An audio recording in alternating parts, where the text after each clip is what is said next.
Hi అండి. నమస్తే. Welcome to our channel just my life. ఇవాళ నేను చికెన్ ఫ్రై రెసిపీ ఎలా చేయాలో చూయించబోతున్నాను. మీ అందరూ డిఫరెంట్ వేస్‌లో ట్రై చేసుంటారు. బట్ జస్ట్ ఇలా కూడా ఒకసారి ట్రై చేసి చూడండి. చాలా బావుంటుంది. ఈ చికెన్ ఫ్రైని అంత డ్రైగా అయితే చేయట్లేదండి. దీన్ని మనం చపాతీ అండ్ రైస్‌లోకి కూడా తినొచ్చు. ఈ రెసిపీ కోసం నేను 1 కేజీ చికెన్ తీసుకున్నాను. ఈ 1 కేజీ చికెన్‌ని ఫస్ట్ క్లీన్ చేసుకోవడానికి నిమ్మరసం, ఉప్పు, పసుపు వేసి క్లీన్ చేసుకొని వాటర్ అంతా తీసేయాలి.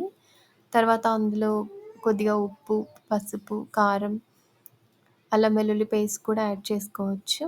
ఇవన్నీ యాడ్ చేసి 1 అవర్ పక్కన పెట్టేసుకోవాలి. కర్రీ ప్రిపరేషన్ కోసం ఒక పెద్ద ఆనియన్ తీసుకున్నాను. ఒక టొమాటో, కొత్తిమీర, కరివేపాకు, హోల్ గరం మసాలా, అల్లం వెల్లుల్లి పేస్ట్, 4, 5 గ్రీన్ చిల్లీ తీసుకున్నాను.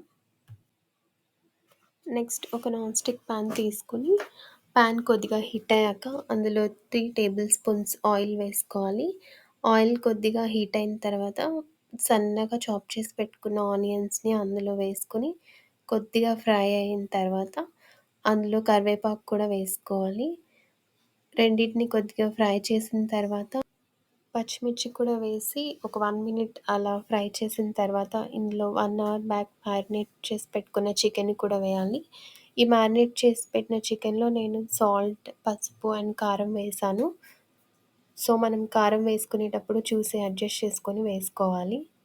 చికెన్‌ని ఎక్కువ టైం మ్యారినేట్ చేసి పెట్టినప్పుడు మనం లిడ్ గనక క్లోజ్ చేసాము అనంటే అదంతా చిదిమిపోయినట్లు అవుతుంది. సో, లిడ్ క్లోజ్ చేయకుండా మనం పాన్‌ని అలానే వదిలేసి కలుపుతూ చేసుకోవాలి.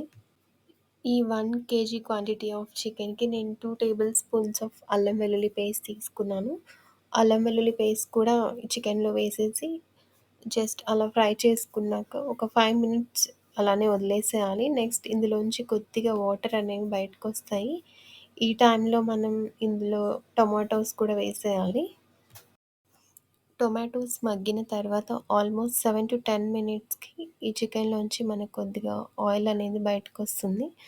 సో, ఈ టైంలో మనం ఇందులో కారం 2 టేబుల్ స్పూన్స్ వేశాను. నెక్స్ట్ ఇందులో గరం మసాలా కూడా యాడ్ చేస్తున్నాను. ఈ గరం మసాలాలో నేను హోల్ గరం మసాలా ఇంగ్రీడియెంట్స్ అన్నీ వేశాను. ప్లస్ కొబ్బరి కూడా యాడ్ చేశాను. మసాలా వేశాక చికెన్‌కి అంతా మంచిగా మసాలా అయ్యేలాగా కలుపుకోవాలి.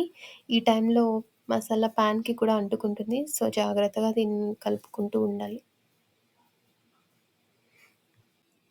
నేను ఒకసారి టేస్ట్ చెక్ చేశాను. నాకు కొద్దిగా సాల్ట్ తక్కువ అనిపించింది. సో, మళ్ళీ సాల్ట్ నేను యాడ్ చేసుకున్నాను. మీరు కూడా సాల్ట్, కారం కొద్దిగా అడ్జస్ట్ చేసుకోండి. ఫైనల్లీ సన్నగా చాప్ చేసుకున్న కొత్తిమీరని వేసేసుకొని గార్నిష్ చేసుకోవాలి.